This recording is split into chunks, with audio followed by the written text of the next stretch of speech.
이 여정이 혼자 했으면 못했을 것 같다라고 해주셨잖아요. 네네. 함께 하셨던 분들은 좀 어떤 분들이셨어요? 번역을 한 사람은 한 분이고요. 지금 이제 교육과정이나 지금 하고 있는 이 작업을 같이 하는 분들은 이제 좀 여러분이 계시죠. 그래서 번역 작업은 사이코 드라마 같이 이제 학회 활동도 하고 그쪽 전문가도 따고 한 이옥진 선생이 같이 했었고요. 그리고 지금 이제 교육이나 이런 부분들은 제가 이제 처음 모레노의 사이코 드라마 책을 내고는 생각보다 알려지지 않는 거예요. 그리고 사람들한테 교육을 하고 싶어도 지금 개인이다 보니까 할 수 있는 방법이 없고 사이코 드라마 배우고 싶어 하는 사람들은 덜어 있는데 굳이 아무 자격도 없고 그러니까 자격증을 주지 않고 개인이고 이런 사람한테 와서 배울 이유가 없잖아요. 차이도 모르고 그냥 사이코 드라마 나는 배우면 되고 더 신뢰감 가는 이제 뭐 공신력 있는 학회나 무슨 아무튼 그런 데 가서 학교나 이런 데서 배우려고 하시기 때문에 그래서 다소 완성되지 않았는데도 지금도 과정인데도 사이코 드라마 그 전문가 과정을 이제 그 연구소 이름으로 내고 그냥 와서 시간과 돈을 들이라고 할 수 없기 때문에 뭐라도 수료증이라도 뭐라도 드려야 되니까 그래서 자격 과정을 만들게 됐고 그분들이 처음 같이 한 분들이 이제 1기가 지금 전체 과정을 수료하셨어요. 그리고 지금 2기가 지금 3단계에 들어갔거든요. 그래서 그분들이 거의 동료이자 뭐 교육생이자 뭐 그렇죠. 함께 해주시는 분들이고 또 이제 이 교육 과정은 같이 하지 않는다고 하더라도 이 소시오메트리 작업만 하시는 분들도 계세요. 그런 분들도 몇 분 또 따로 계시고 그런 분들이 같이 하시는 분들이죠. 그러면 이분들은 기존에 많이 변형된 개념이나 내용이나 이론적 바탕이 많이 변형된 그런 사이코 드라마가 아니라 모레노가 설명한 방식의 개념들로 사이코 드라마를 경험하시겠어요? 그렇죠. 처음부터. 그래서 교재도 모레노의 책으로 하고 그리고 그 이제 애초에 그런데 이제 그분들 중에는 또 다른 데서 배우고 오신 분들도 계세요. 그러면 그 버릇이 있어요. 이제 어쩔 수 없거든요. 그게 이제 나름대로 몸에 배기 때문에 저도 그거를 고치는데 상당히 오래 걸렸거든요. 그런데 지금 생각해보면 고칠 필요가 없어요. 거기서 확장만 하면 되는 거지.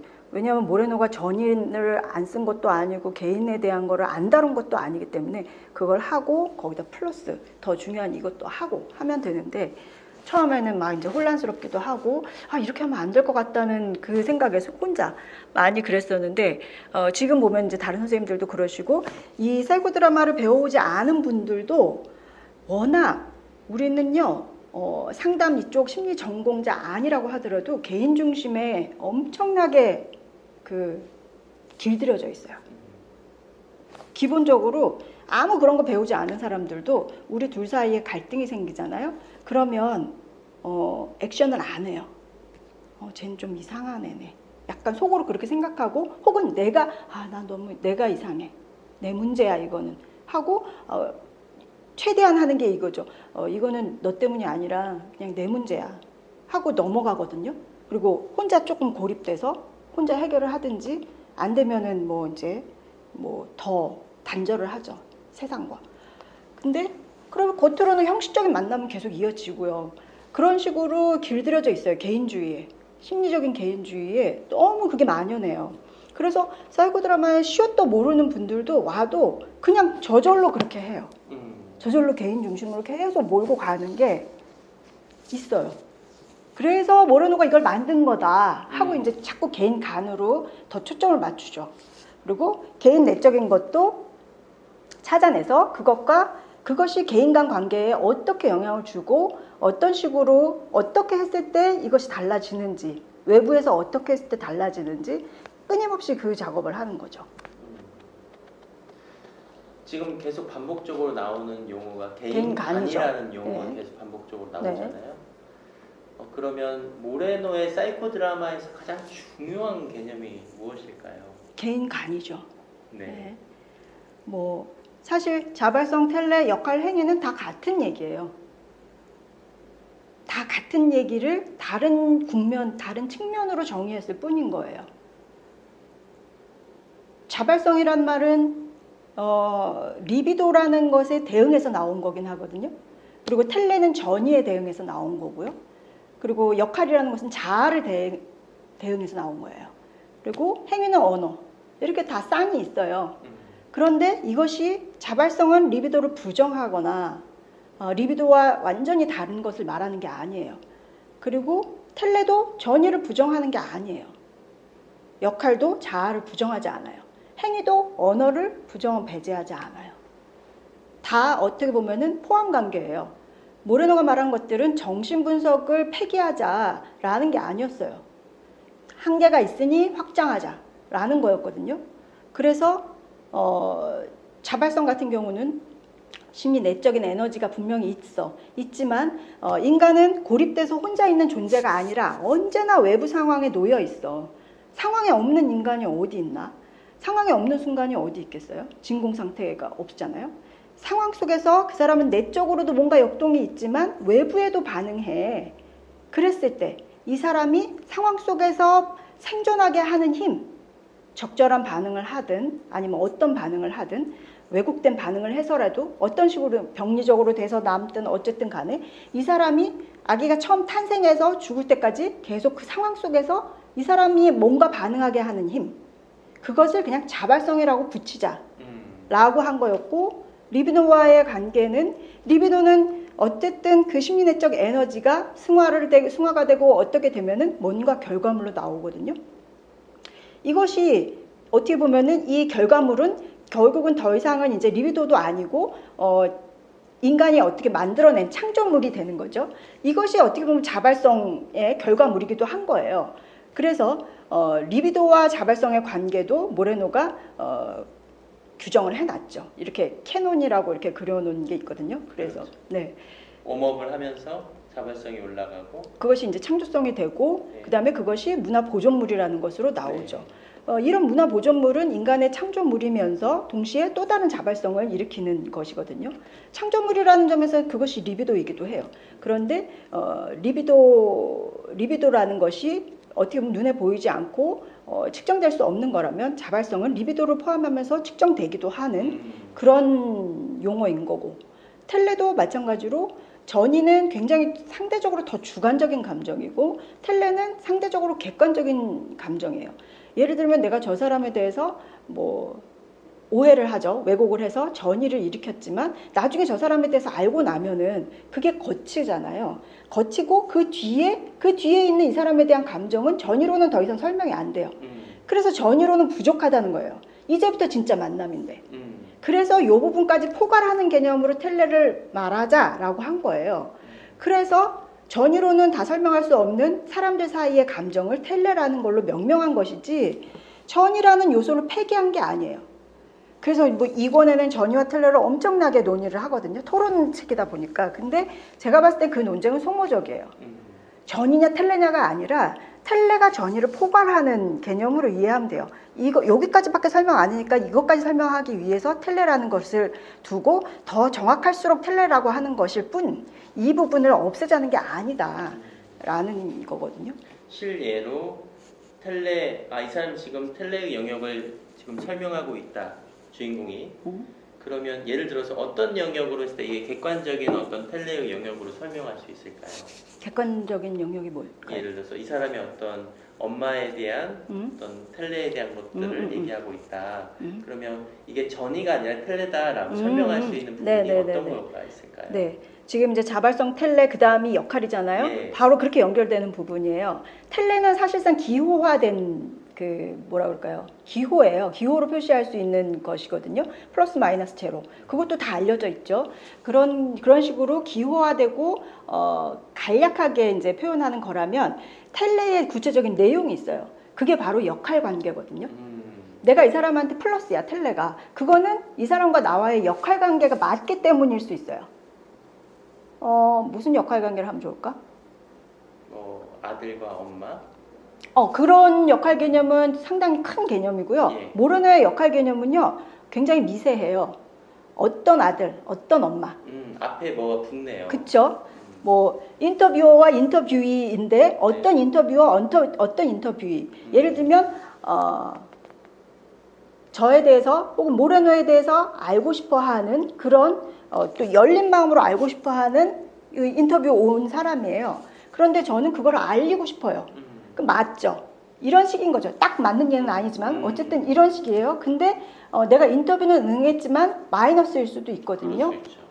나에 대해서 혹은 모레노에 대해서 비판, 아니, 부정적이거나 어쨌든 조금 태도가 다르다거나 하면은 그러면 제가 마이너스일 수 있겠죠. 이게 딱 좋은 예는 아니에요. 가족관계 안에서도 부부 사이에서도 수많은 부부들이 있는데 그 부부들의 역할관계는 다 달라요. 어떤 사람은 선생 같은 남편, 제자 같은 아내란 말이에요. 근데 이 아내는 이 관계가 싫어. 그럼 마이너스죠. 그렇죠. 그런데 어떤 아내는 이게 좋아. 그럼 플러스예요. 이런 식으로 똑같은 역할이라고 하더라도 역할 관계에 따라서 다르고 개인에 따라서도 다르고요. 그렇게 텔레 관계가 플러스 마이너스 제로로 단순하게 표현되지만 그 내용을 보면 역할 관계로 나타나고요. 텔레 관계를 텔레로 치료한다는 것은 바로 이 역할 내용을 다루는 거예요. 구체적으로는. 굉장히 섬세하네요. 그렇죠. 모레노의 역할 이론을 보면은 역할론이 완전히 있거든요. 본인도 자기 자화자찬하는 부분이 뭐냐면 내가 역할 이론을 만든 것에서 가장 중요한 것은 사회적인 역할만 다룬 것이 아니라는 거다. 그렇죠. 교사 역할, 학생 역할 이런 거를 말하는 것이 아니다. 이것만 말한 것이 아니다. 라고 하면서 제일 처음에 태어나면서부터 이게 이제 그 다음에 그 행위로 연결돼요. 자발성 텔레 역할 행위로 지금 넘어가는데 네. 제일 처음에 태어나면서부터 아이는 자아는 없지만 역할은 가지고 태어나요.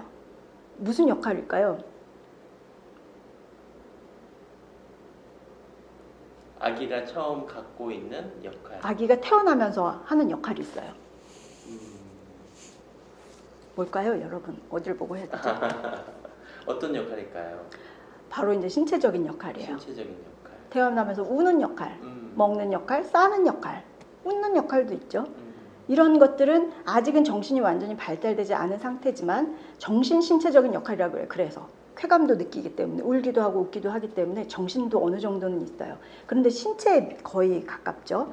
그래서 싸는 역할, 뭐 먹는 역할 이런 것들은 완전 신체적인 역할이잖아요. 신체적인 역할로 처음에 시작을 하고 여기에 심리적인 역할, 사회적인 역할, 여러 역할들이 계속 생성이 돼요. 그리고 그 미세한 하나하나의 역할들이 군집을 이루고 그 사람의 어떤 모습을 만들어가요. 그래서 역할이 처음에 있고 여러 역할들이 모여서 어떤 게 형성이 돼서 나라는 게 딱 만들어지면 이때 자아가 되는 거예요. 그래서 역할론으로 자아론을 대체하려고 했던 거죠. 훨씬 더 앞서고 더 미세하기 때문에. 자아를 부정한 건 아니에요. 나라는 것이, 내가 생각하는 나라는 것이 분명히 있으니까. 그러나 그 나라고 했을 때는 추상적이고 실체가 잡히지 않거든요. 그랬을 때 그 나를 알기 위해서는 바로 이 사람이 보여주는 역할, 성격적인 역할, 뭐 신체적으로 행동하는 어떤 역할들, 사회적으로 관계에 어떤 역할들을 맡고 있는지 이런 것들까지 다 포괄했을 때 이 사람의 자아를 다룰 수 있게 되는 거고요. 여기서 아까 말한 대로 이 역할에서 행위로 넘어가는 부분이 바로 그 행위하는 역할, 처음에 신체적인 역할, 거기서부터 시작한다는 거죠. 그리고 이 역할은 신체적인 역할이 발달하면 심리적인 역할이 되고 그게 발달하면 사회적인 역할이 되는 게 아니라 계속 누적되는 거죠. 죽을 때까지 우리는 신체적인 역할을 계속 하잖아요. 그렇죠. 그렇지만 어렸을 때 없었던 아주 발달된 역할들도 있죠. 그리고 사람마다 다 차이 나는 역할들이 있고 이런 것들을 다루면서 최종적으로는 역할 병리까지 다루죠. 그래서 모든 병리는 역할이다 라고까지 정의를 해요. 말하자면은 거꾸로 말하면 그러면 역할로 치료할 수 있다 이렇게 되는 거죠. 지금 이 사람이 보이는 병리적인 것이 저게 역할이란 말이에요. 예를 들면 혼잣말을 하는 게 아주 부적절하다 그랬을 때 혼잣말하는 역할인 거예요. 이 역할이 어떻게 나왔을까? 개인 내적 무의식적인 것이 뭐와 연결될까? 혹은 주변 관계와 어떻게 연결될까를 다 찾아내고 그 다음에 역으로 가서 그 역할을 다른 역할로 가게끔 하는 거예요. 이런 치료거든요. 초반에 그거에 대한 충분한 탐색, 확인 이런 작업들이 있는 거네요. 그 작업이 거의 실험적으로 이루어져요. 그래서 단회기성으로 한번 무대에 올라와서 액팅 아웃하는 것이 아니고요. 모레노의 방식은 저도 최소 5차례 이상은 권해요. 개인이 오더라도. 당사자가 오면은 10차례는 하셔야 된다고 하고요. 그런데 끊임없이 분석 작업이 들어가요. 상황 속에서 보고 저도 촬영을 하거든요. 하고 분석하고 또 그 다음에 또 분석하고 계속 그 다음에 실험적인 것도 해봐요. 이렇게 했을 때 이렇게 했으면 저렇게 했을 때는 어떤가 하는 어떤 만약에 병리적인 행위가 있다면 그렇게 하고 어느 정도 회귀가 누적되면은 이제 나름대로의 분석 결과가 어느 정도 나오고 그걸로 진단을 하죠. 모레노도 그렇게 했거든요. 그래서 그 진단을 하기까지 끊임없이 실험을 하고요. 상황 속에서. 그리고 이 진단은 회귀가 그 이후에 계속 될수록 더 정확해져요. 그게 무슨 말인지 알겠더라고요. 회귀가 되면서 이 사람의 앞에서 보여줬던 모습들에 대한 진짜 이유, 어떤 문제의 근원 이런 것들을 나름대로 판단을 한다는 말씀이신가요? 예, 그렇다고 볼 수 있는데 좀 약간 뉘앙스가 다른 게요. 예. 모레노는 계속 주인공에게 그 주인공을 뭐라 그러죠? 작가. 자기 삶의 작가이자 배우이자 이렇게 묘사를 해요. 예. 그런데 배우인데 자기 역할이 능숙하게 못하는 배우라서 이제 보조자가 그걸 하게끔 해주는 역할을 하는데 그런데 이 작가라는 말이 왜 나오지 했는데 제가 몇 회기씩 주인공을 분석을 하면서 보니까 이 사람의 이야기는 이런 스토리구나. 마치 내가 이제 대신 쓰는 작가가 된 것 같은 거예요. 네. 그래서 그냥 천편일률적으로 문제가 원인이 뭘까 뭐 이런 식이보다는 이 사람은 도대체 어떤 스토리의 존재이지? 막 이제 이렇게 보게 되면서 뭐라 그럴까요? 어떤 사람은 과거에 그런 거랑 상관없어요. 그런데 어쨌든 이 사람만의 그런 구조와 독특한 그런 스토리가 있거든요. 예.